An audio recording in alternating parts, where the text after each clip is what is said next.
Halo teman-teman Athena semuanya, selamat malam, selamat pagi, selamat siang, dan selamat apapun juga saat ini kalian sedang menonton.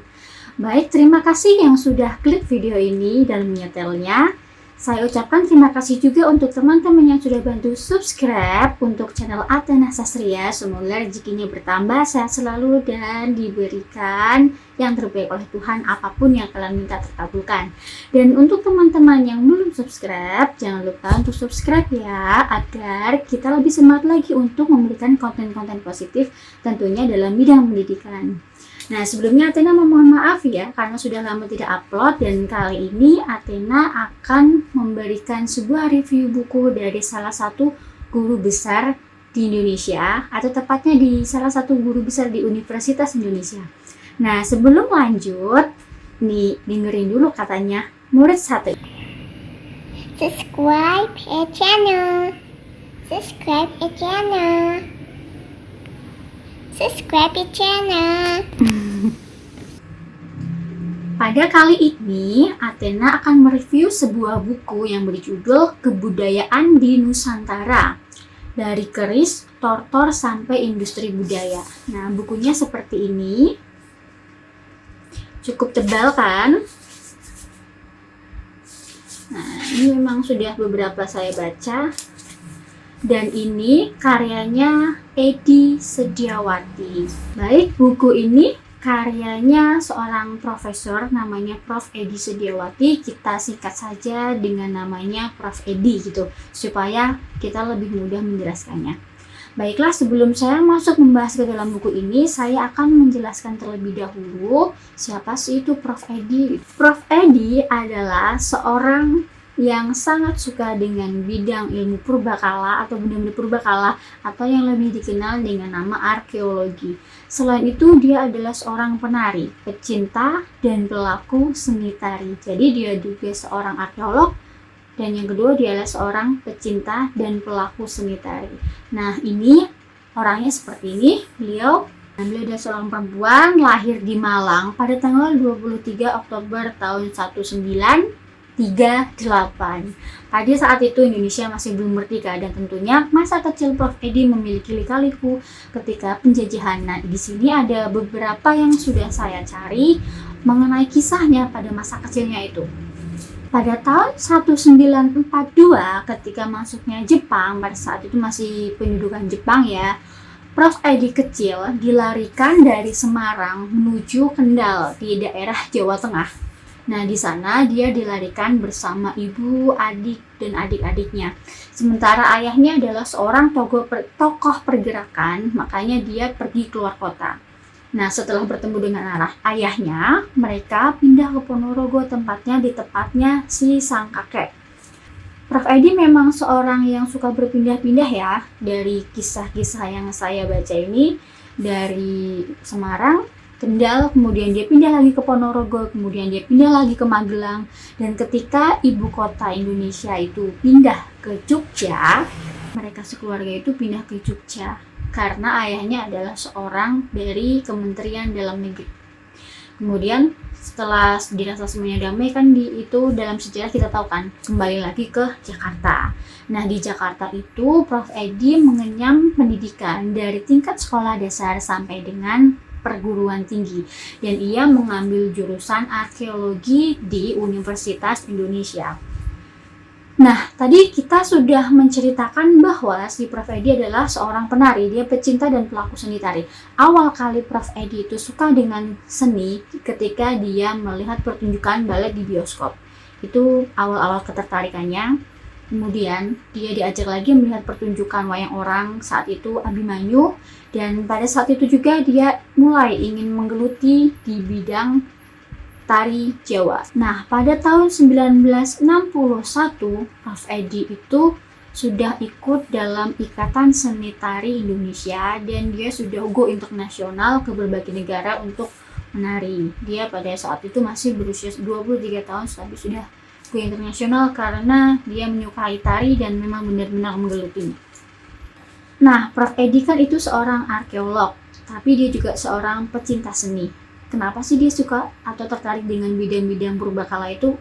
Sejarahnya dulu ketika dia masih SMP tepatnya, ayahnya itu suka mengajak Prof. Edi itu jalan-jalan untuk melihat candi. Pada saat itu juga dia sudah mencintai atau ingin mendalami benda-benda purbakala tersebut, ingin mendalami lebih jauh. Nah, setelah mendalaminya, akhirnya ketika kuliah dia sudah memutuskan untuk mengambil jurusan arkeologi di UI. Nah, aku suka nih sama benda-benda ini, artefaknya keren banget. Ini pasti ada suatu cerita di dalamnya. Kenapa kok ya di sini orangnya duduk seperti ini? Kenapa seperti ini? Apa yang terjadi pada masa itu? Pasti ada sesuatunya nih. Dia ingin mendalami hal itu. Karena ketika kita pergi ke candi pasti ada tulisan-tulisan makna-maknanya seperti ini tuh kan. Tidak hanya Linggayoni aja tetapi relief-relief yang ada di candi itu. Nah, saat itu juga dia sudah memutuskan untuk aku mencintai arkeologi dan aku akan mendalami kamu. Tidak tanggung-tanggung, tidak hanya sebatas dari sarjana saja, tetapi dia juga sampai menyelesaikan doktornya atau program doktornya atau sampai sekolah S3 sama-sama di UI. Dan ketika dia menggelar program doktor itu, dia benar-benar serius mendalaminya. Pada saat dia menyelesaikan doktornya, kan dia pasti membuat disertasi. Nah, disertasinya itu berjudul Pengarcaan Ganesha, Masa Kadiri, dan Singosari, sebuah tinjauan sejarah kesenian. Dan itu dia menyelesaikannya selama 5 tahun. Mantap. Kenapa kok 5 tahun? Tentu saja dia harus mencari bukti dari mana-mana. Dia harus mencari sebuah artefak dari satu ke tempat lain. Dari satu museum, dia mengambil di Museum Nasional di Jakarta. Kemudian dia pergi ke pelosok-pelosok Jawa Tengah untuk ke candi-candi. Dan dia bahkan sampai ke Belanda. Tepatnya di pusat dokumentasi dan benda purbakala di Belanda. Ya memang karena kita dulu dijajah oleh Belanda, tentunya ada beberapa benda-benda peninggalan Indonesia itu yang diboyong ke Belanda, dan naskah-naskah kuno pun banyak di sana. Ketika saya melakukan skripsi pun banyak di sana temuan-temuan naskahnya yang benar-benar mereka rawat, tidak hanya sebagai pajangan atau koleksi, tapi benar-benar mereka sangat menghargai peninggalan masa lalunya itu, tepatnya di KTLV. Dan aku pengen banget kesana, semoga ya suatu saat bisa ke KTLV itu, amin.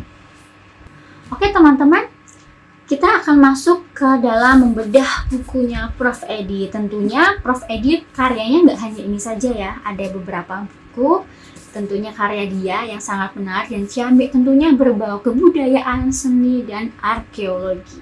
Nah, di sini kita mau mulai mereview buku ini.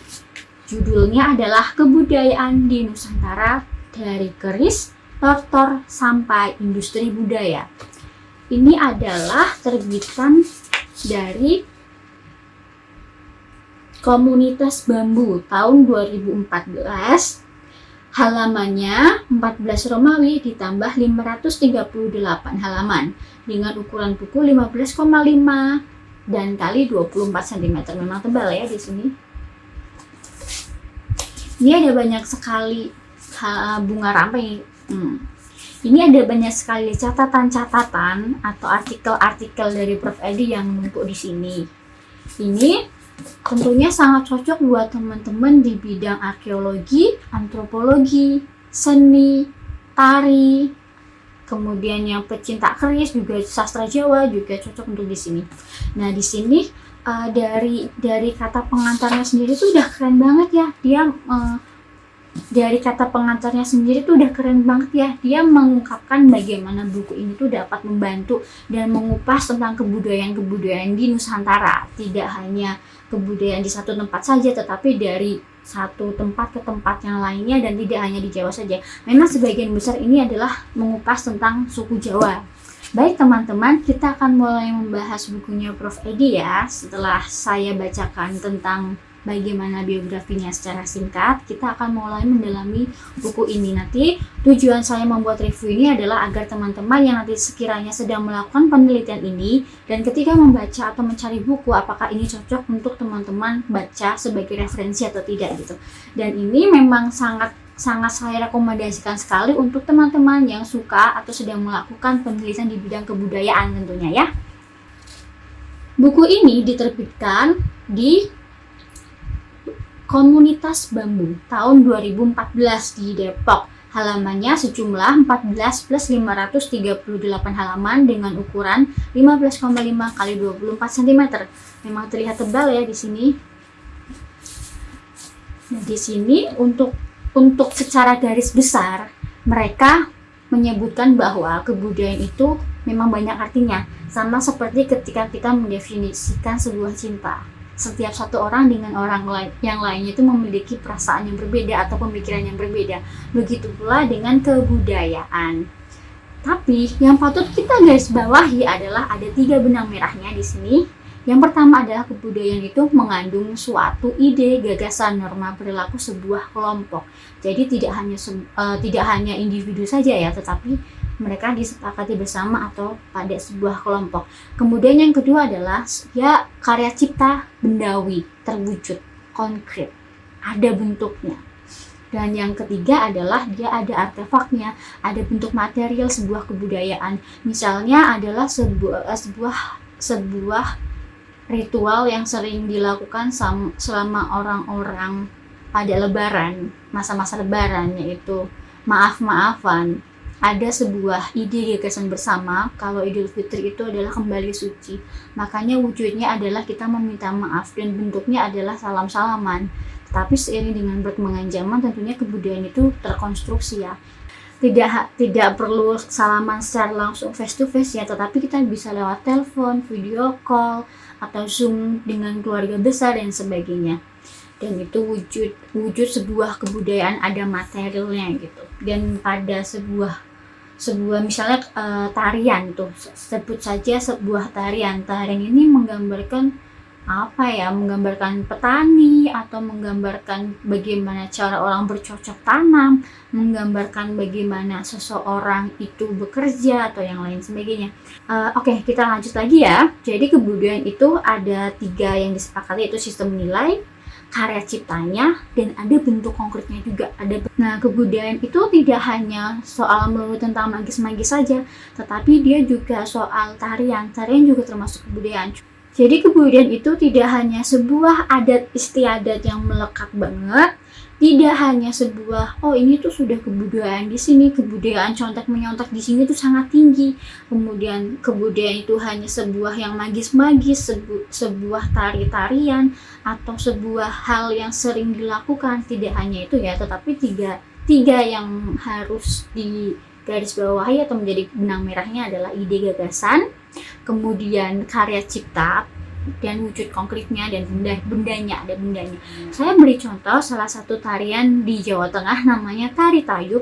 Dahulu itu Tari Tayub memang sangat erotis, tetapi semakin berkembangnya zaman, ada muncul kerajaan Islam dan lain sebagainya. Akhirnya tarian erotis itu sudah tidak erotis lagi seperti dulu, tidak terlalu momok lagi yang wah ini tuh pasti negatif. Ini sudah menjadi seperti tarian rasa berterima kasih kepada Dewi Sri ya, yang dahulu itu sangat erotis. Bahkan dulu si penari itu tidak mengenakan baju sehelai pun dan hanya dihadapkan oleh raja.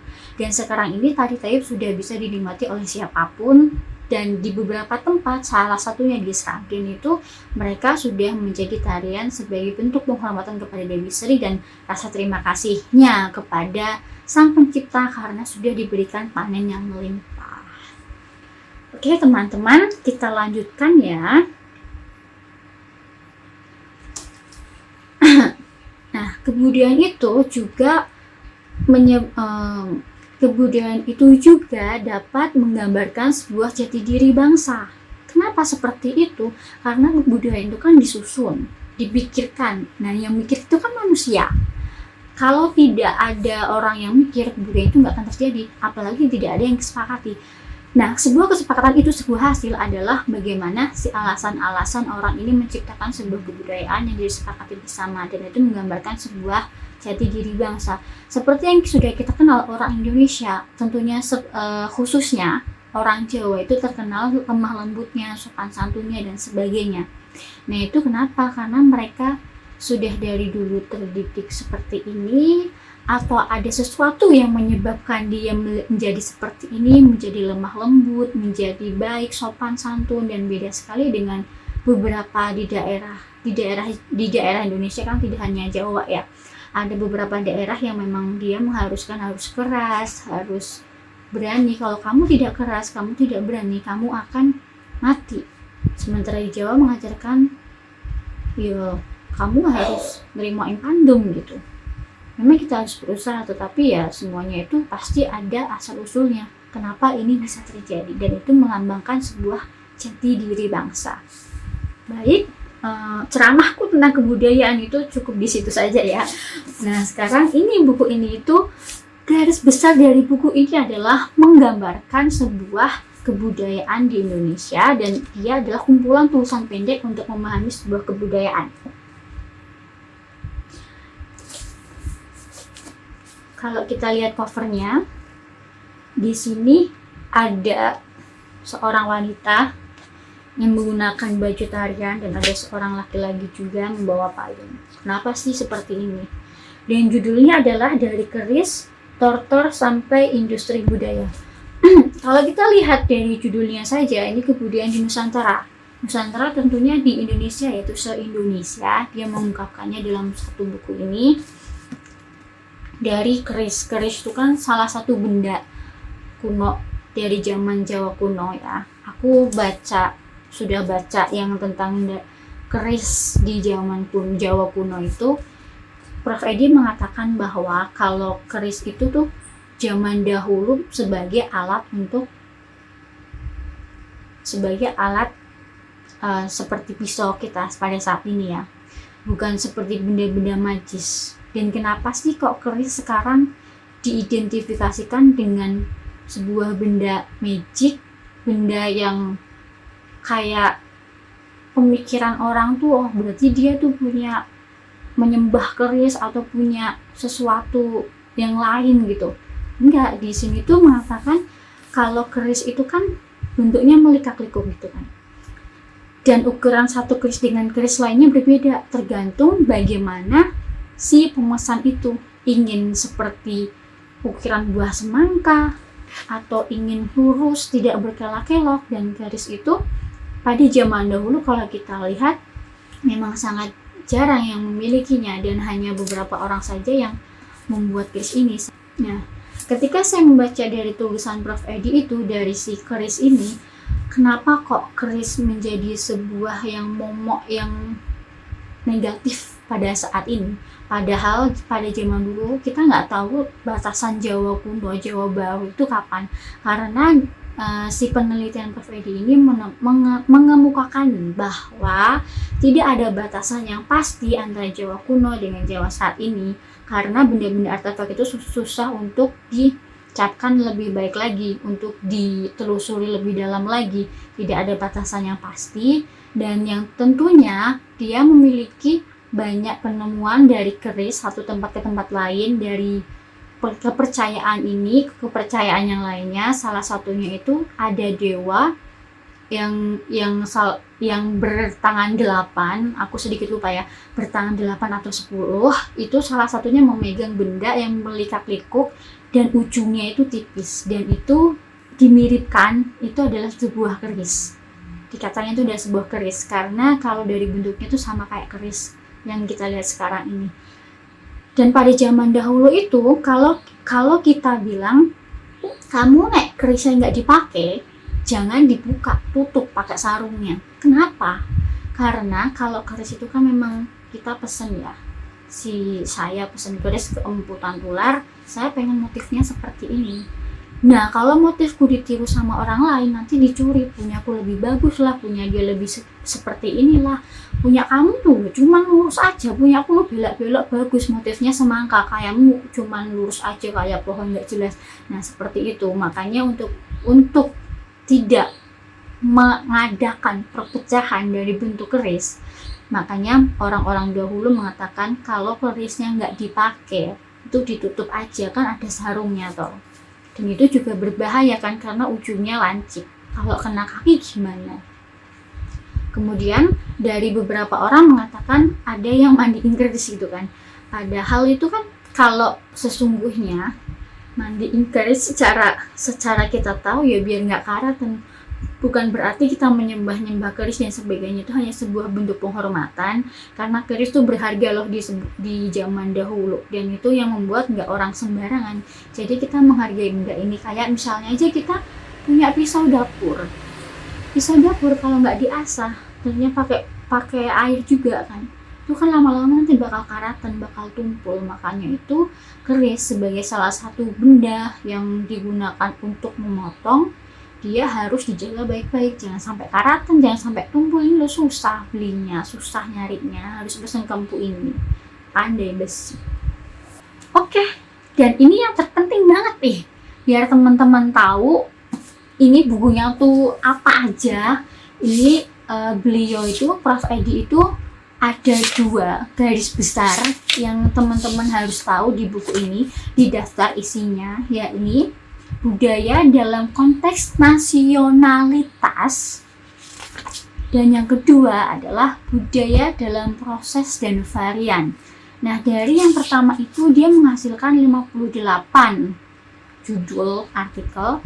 Kemudian yang kedua, yang budaya dalam proses varian, dia menulis ada 54 judul artikel, dan kalau di total 112-an ya. Di total 112 artikel yang ada di sini, dan ini 90% berbahasa Indonesia. Ada bahasa Inggrisnya dalam satu artikel itu. Ini seperti kumpulan bunga rampai yang di kumpulan ini, dan ini pun ketika saya baca lebih dalam lagi, ada satu artikel yang membuat sebuah rangkuman dari simposium atau konferensi, rangkuman dan simpulan judulnya di sini. Halaman 239.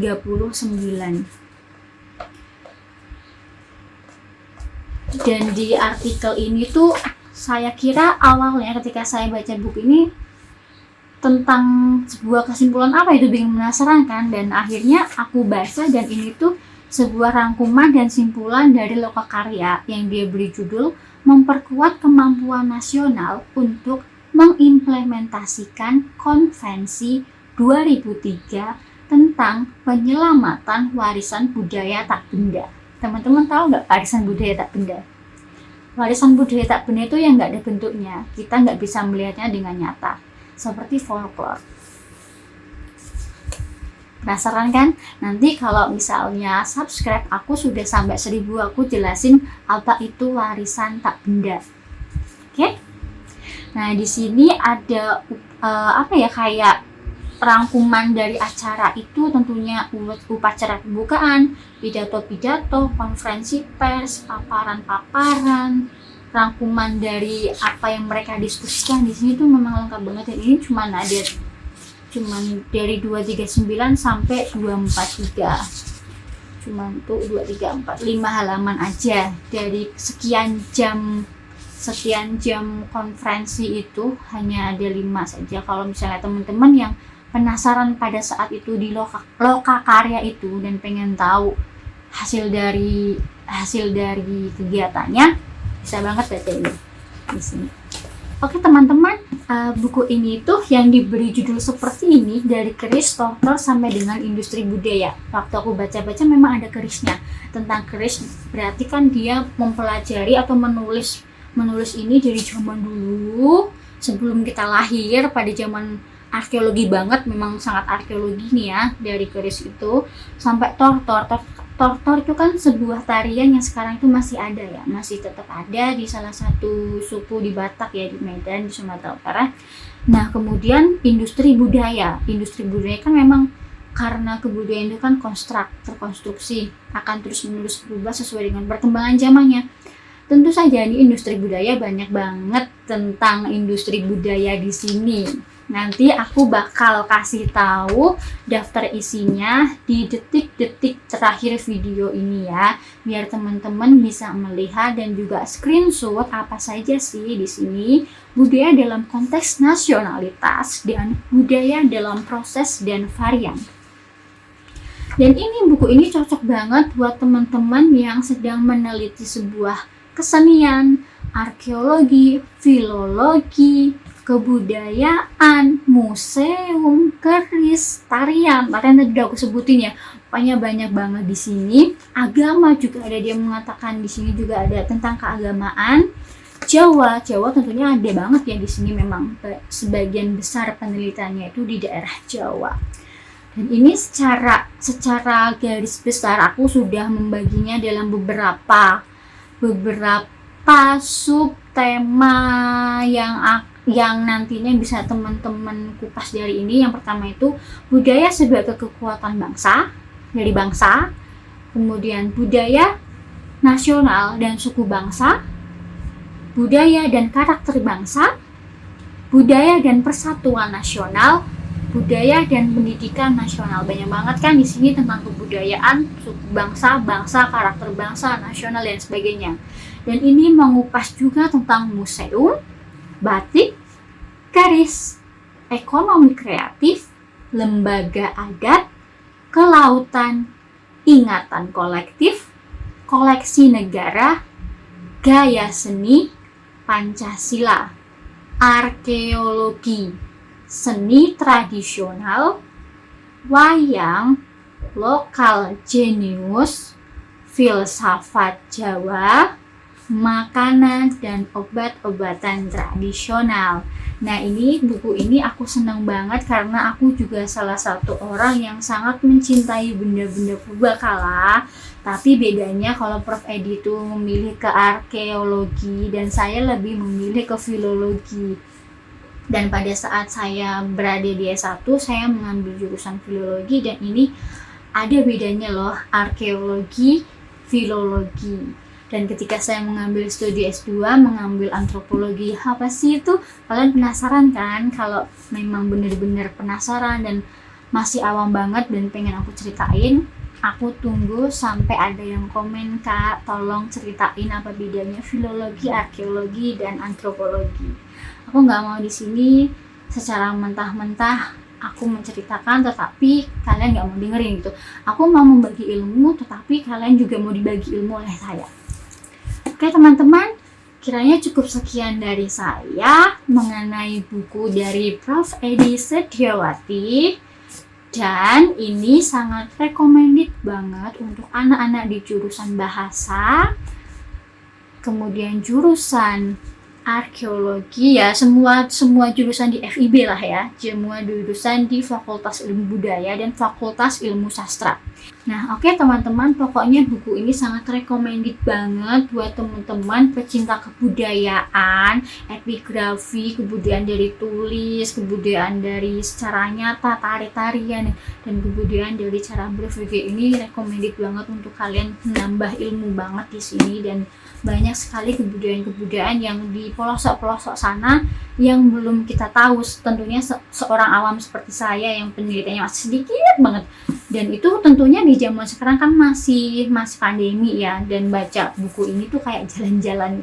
Sekian dari saya, jangan lupa subscribe, like, dan komentar yang positif agar Athena lebih baik lagi untuk memajukan pendidikan. Bye-bye.